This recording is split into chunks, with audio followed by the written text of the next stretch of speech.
G'day, welcome back to DC Extra. My name is Chris. Today we have been treated with an official trailer for DC Studios' Clayface, a horror movie set in the DCU, set to release on the 23rd of October, just ahead of Halloween. Show me. Show me.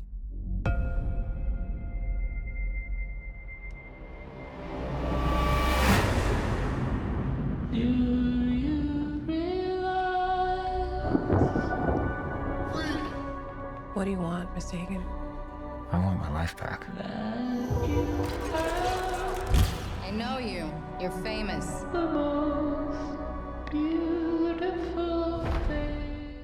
The trailer opens with an appointment where our protagonist, Matt Hagen, who we will later come to know as Clayface, played in this movie by Tom Rhys-Harris. He meets Caitlin Core, played by Naomi Ackie. The appointment is set after the attack that scars his face, which we will get a bit of a look at later on. But the nature of this appointment is to discuss an experimental procedure that could potentially fix his face. To Hagen, his face is particularly important due to his career as being an actor, believing it to be his most redeeming quality. His brand, if you will. A quick side note, Matt Hagen in the comics, while he does eventually become Clayface, he's not an actor, and not even the first Clayface. Both of those honours go to Basil Karlo. However, this isn't the first time we are seeing this reimagining, as Matt Hagen was popularised as an actor and the primary Clayface in Batman the Animated Series, specifically in the Feet of Clay story arc. And if there is one thing I'd recommend you watching to get familiar with this character, it would be that. And just Batman the Animated Series in general, because it's great. Anyway, back to the trailer. We get a quick establishing shot of Gotham City. Not too much we can tell from it, but then we go take a look inside Matt's apartment, where you can see it's being repossessed, indicating that after his accident, he has fallen on hard times, not just emotionally, but also financially. This is all still before his transformation, as we can still see his scarred face, and this basically all leads to him getting the transformation, being one of the leading causes, pushing him towards the experimental procedure. We then see a shot from the last teaser trailer, where a boat comes to dock on a port on the Narrows, which is a small island in the middle of one of Gotham's rivers, called the Finger River in the comics. We can actually see where it is in relation to some of other Gotham's landmarks. For example, Wayne Tower is not too far south of the Narrows, being located right here, and Arkham Asylum being on the next river over. If you're at all interested in finding out more about the geography of Gotham and the DCU in general, let me know in the comments, as I've been thinking about making a video covering it all in detail. Matt is called a freak as he walks down the street, and then back in his apartment, he looks back on an old magazine with himself on the front cover, reminiscent of what could have been, and what was. On the cover, we also see a few other things mentioned. For example, Ashes on Sunday, which is actually a reference to Black Canary. If you want to hear the whole explanation for that, check out my breakdown of the teaser trailer. In what is probably a flashback, Matt attends a red carpet event, presumably for a movie he stars in, and he meets a woman by the name of Teresa, played by Ruby Sear. She introduces herself to him, but we don't get much more of her in this trailer. I assume she will be playing a much larger role in the film, but for now I have no clue as to what that might be. We get a few quick clips where Matt boards a private jet, and he's standing on a beach with some sand between his fingers. Again, I believe all this will be as a part of a flashback. What they did to him. Boo! I'd like to volunteer for human trials. This isn't cosmetic surgery. Even if it kills me, I'll be better off than I am now.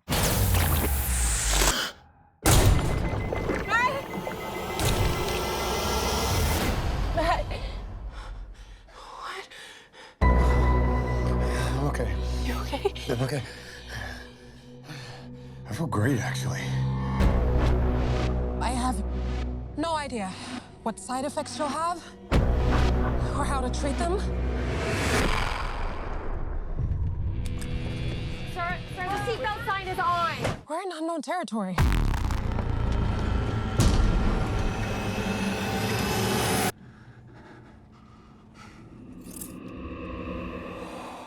Max Mingala, as a character simply named John, has a drink with a mysteriously hidden character, talking about the attack on Matt. Based on set photos, we know John is going to be a detective, but this other character I don't have enough information to go off of. from this short scene. But I assume it might be a potential suspect in the investigation into Matt's attack. We match cut to an unnamed character played by Eddie Marsan to make us think that it's him, but this looks to be a completely different scene. In fact, this looks to be a part of Matt's attack, where David Denick, Jake Curran, and Will Coban all play characters playing a role in his assault. Most of these characters are unnamed, but two of them do have names for now. We know Jake Curran is playing a character by the name of Patches, and Will Coban is playing a character named Bones. Both of these characters are not known in the comics, but there is maybe a potential connection to Mr. Bones, just on the name alone, but it's much more likely that it's just going to be a generic street name. As Matt rips out a page from the magazine from earlier, we can see that he is from Coast City, a fictional city in the DC universe located in California. It's actually the home of Hal Jordan, Green Lantern in the comics, who we will of course be meeting in the upcoming Lanterns TV show. A sample of what might be Matt's altered skin or cells reacts to some vibrations, almost having a mind of its own. This reminds me a bit of how Venom acts when exposed to loud sounds in Spider-Man 3. We get a few shots of the moment Matt is first experimented on, injecting a serum into his face and then cutting to him lying on the floor with his face pulsing with lumps. Eventually it all calms down and his face is back to normal. No scarring. He says he feels great, despite having multiple pools of blood lying next to him. Matt then rolls up to a club in Gotham called Vesuvius, a name you may be familiar with from Mount Vesuvius in Italy, the volcano that famously destroyed the city of Pompeii. I don't think there's any connection, but you know, I thought I would mention that anyways. Based on the color tones here though, I think it is actually the same club he meets Teresa in earlier, possibly being a part of the same scene. Next we see Matt on a plane, after his experiment, where his face begins to mold over, covering over his eyes. It's kind of wild to look at. Matt goes to cut his eyes open with a pair of scissors. Bit of a bold move if you ask me, but I suppose it's a fairly odd situation. The aircraft Matt is on is actually owned by Ferris Air, which is another reference to a Green Lantern adjacent character, Carol Ferris that is, the CEO of Ferris Air, an occasional love interest of Hal Jordan. What's happening to me? If you're harboring feelings of anger, you need to let them go. You want to know how I feel? The people I trusted betrayed me. The justice system failed me. They stole my career, my money, my life. I'm a monster. I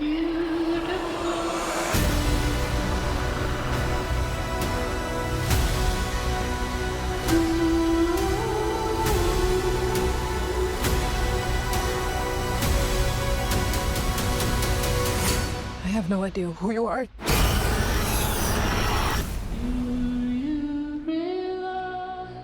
Over a few other shots, where we can't really tell what is going on too much, apart from Matt feeling quite scared and angry, we get a voiceover from him saying he was betrayed by people he trusted, indicating that the people that attacked him earlier might have been his friends or his friends sold him out. Potentially one of his actor friends trying to get one over on him, win a role that he has, and attacks him to get that. He also says that the justice system failed him, indicating that his attackers were never caught or they were freed from prison. Ultimately, I believe this will all push him to becoming Clayface, getting his own form of justice on them. He says that his career was stolen, his money, and his life just in general. He calls himself a monster. This plays over a shot of him melting into clay in a bathtub. He runs his hand down his face, turning it back to normal, a reversal of the shot we had in the last teaser. We get our final few shots, all centering around Matt's descent into villainy, fighting people in both human form and clay form. As I just mentioned, I believe this is all him trying to get his own version of justice. We also get our first hint of Matt transforming into the iconic Clayface design, but most of it is hidden for now, keeping it a surprise for the movie, which I think is a good decision, as we gotta have something to look forward to in the film. That's actually it for this trailer. I enjoyed this one a lot more than the teaser. It gave me a much better sense of what to expect in the film, and also showed more of Matt's new abilities. This is definitely very different from what we expect when seeing a movie being made by DC, but I'm here for it, and definitely will be seated in the cinema opening night. Anyway, that's all for this video. I hope you did enjoy it. If you did, please consider leaving a like and subscribing so YouTube knows to recommend you more videos like this one. And if you missed my breakdown of Supergirl, go check that one out to get caught up with the DCU before Clayface comes out. Anyway, till next time, this has been Chris, and I'll be seeing you.